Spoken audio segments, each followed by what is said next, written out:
Hello, this is Adam Bernard with AutoPerspectives with a look at some of the more interesting stories from the auto industry over the past week or so. Once again, welcome to my new subscribers. And with that, let's get started. First up, God's Eye is watching. Well, that sounds ominous. God's Eye is the brand that Chinese automaker BYD is applying to their automated driving system, just as other automakers have systems like Blue Cruise and Full Self-Driving and ProPilot. BYD decided to do a pretty comprehensive overhaul to the tune of 21 models, ranging from under $10,000 to over $140,000. BYD had been criticized in the media for lagging some of the competition and decided to take some action and take it in a pretty big way. About a year ago, they announced an investment of $13 billion in automated driving.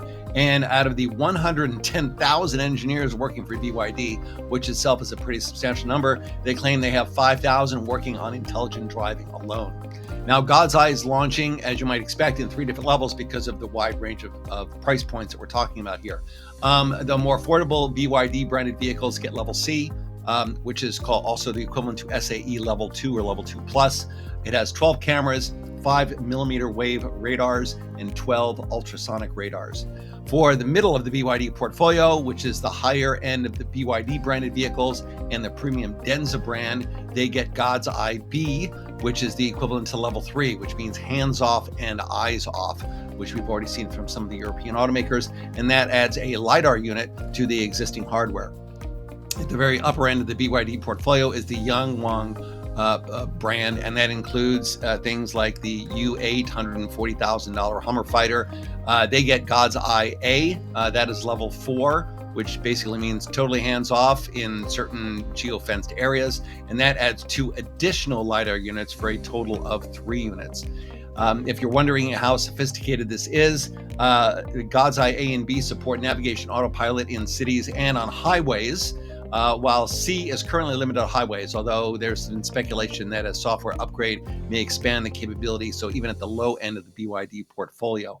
To illustrate the capability of God's Eye, they show the $230,000 Yangwang U9 supercar, which you can see here just in the shadows, driving autonomously on a racetrack, not just during the day, but also at night.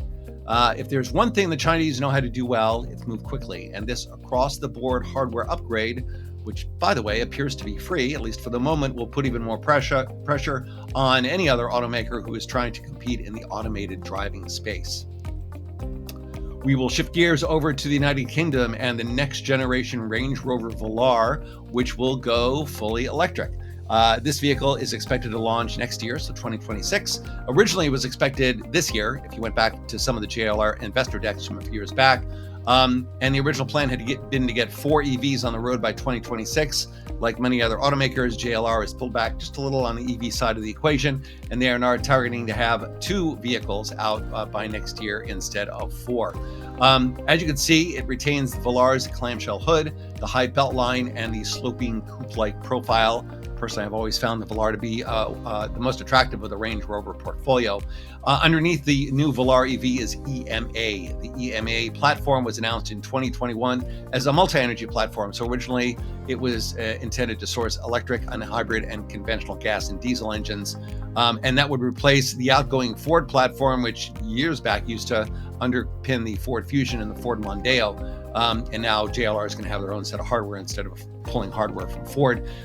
In the spring of 2023, JLR pivoted and said, you know what, we're going to make EMA EV only and optimize it for electric drive. EMA is an 800-volt architecture, which means it will charge very quickly. That puts them on par with BMW and Mercedes and their next-gen EVs. Their in-house developed drive units are targeting 92% efficiency, which is pretty good. They estimate that the efficiency, as measured in miles per kilowatt hour, is about 60% better than the recently discontinued Jaguar I-Pace. So that is a big step forward, especially as the luxury EV market gets more and more crowded. This platform will also source the next generation Evoque and Discovery Sport and will be used by Tata's new Avinya premium EV brand. Now, the larger Land Rovers and Range Rovers will continue to use the multi-energy MLA architecture, which we see under the new Range Rover, for example. The next-gen Defender will move to this platform with a new EV variant in the next few years.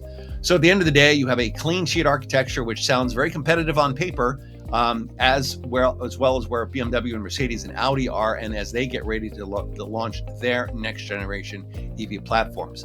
Again, worth noting that Land Rover and Range Rover are not planning to go fully EV, but the EVs that they have look like they'll be pretty competitive. Next up, get off the road. Well, get a little off the road, or at least look like you can get off the road. You know, in the old days, if you wanted to buy a more expensive version of an existing vehicle, you could get one that was either sportier or more luxurious. And now we are seeing automakers adding higher margin variants that are more off-road oriented. And even if you never, ever, ever go off the pavement, these vehicles are designed to make it look like you could, at least for a little while, if you absolutely had to. And the vehicles that we're looking here are the EX30 from Volvo and the Hyundai Cross. The EX30 Cross Country uses a sub-brand that Volvo has had in the market for rather a while. It adds matte black trim, a front skid plate, bigger wheels and tires, a 19 millimeter higher ride height, and a softer suspension to accommodate the fact that you're going to be on rougher roads. It launches only as a dual motor variant. And all of that extra off-road friendly hardware does take a toll on the range, which drops about 30 miles. This vehicle is intended to be global, so we may see it here in the US as well, but we'll have to wait for the official launch intro information. The other vehicle you see here is the Hyundai Cross. The Inster is an electric variant of Hyundai's Casper small SUV, which is sold outside of North America. The Cross variant adds unique fascias, skid plates, larger alloy wheels, cladding, and roof racks, and some exclusive colors, but no mechanical changes. So unlike the Volvo, I wouldn't really go too much further off-road than where you would normally take this particular vehicle. But it does look a little butch and buff and off-road capable if you're interested in that sort of thing. Again, you know, we see other automakers getting into more off-road capable vehicles. We see the return of the Scout. And so, you know, consumers are interested apparently in this kind of vehicle. And so adding these higher margin variants may help offset the costs of the increased complexity that many automakers are currently battling. And finally, something that's a little near and dear to my heart. If you know me personally or visited my Facebook page, you'll know that I have a 1972 Austin Mini 1000. So I have a soft spot for old small cars. And what you're looking at here is the Renault 4. Renault's EV strategy, if you're not up to speed, is heavily dependent on retro brands and retro design and retro appeal. The new Renault 5 is out in market and doing pretty well, including picking up the European Car of the Year. The Renault 4 was recently unveiled as a small, affordable crossover. There is a new Renault Twingo, which reboots the small car from the 1990s with the help of the Chinese, that's due next year. And the new Estafette commercial van draws on a brand from the past as well. Renault's newest initiative is actually not focused on new products, but it's on the service side, and it supports owners of classic Renaults, of which, as you might imagine, there are quite a few. It's inspired by similar efforts at Ferrari and Porsche, who have things set up to help support people that own old Ferraris and old Porsches and keep them running. And it's part of Renault's division called the Originals. This initiative will launch in France initially, and it's intended to connect classic car owners with garages within 100 kilometers that are capable of keeping their cars running. And if any of you out there own an old car, you'll know that the ability to repair a classic internal combustion vehicle is a bit of a fading skill here in North America and probably in other markets as well. So I have to commend Renault for trying to keep this activity going.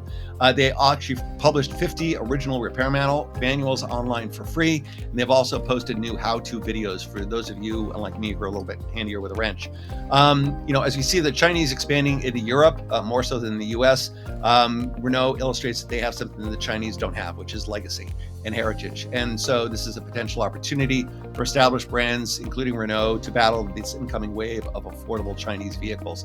And yes, it will obviously cost them some money, but it will hopefully build some brand loyalty and encourage people who own a classic Renault to check out some of the newer classic-inspired Renault EVs in the showroom. That about takes us to the end of the news. And yes, it was a bit of a slower news week last week, but you know, that's the way this industry goes. If you like what you see, please subscribe and share with your friends and family. And of course, visit at AutoPerspectives.net to learn a little bit more about me and check out our blog as well. Thanks very much. We'll see you here next week.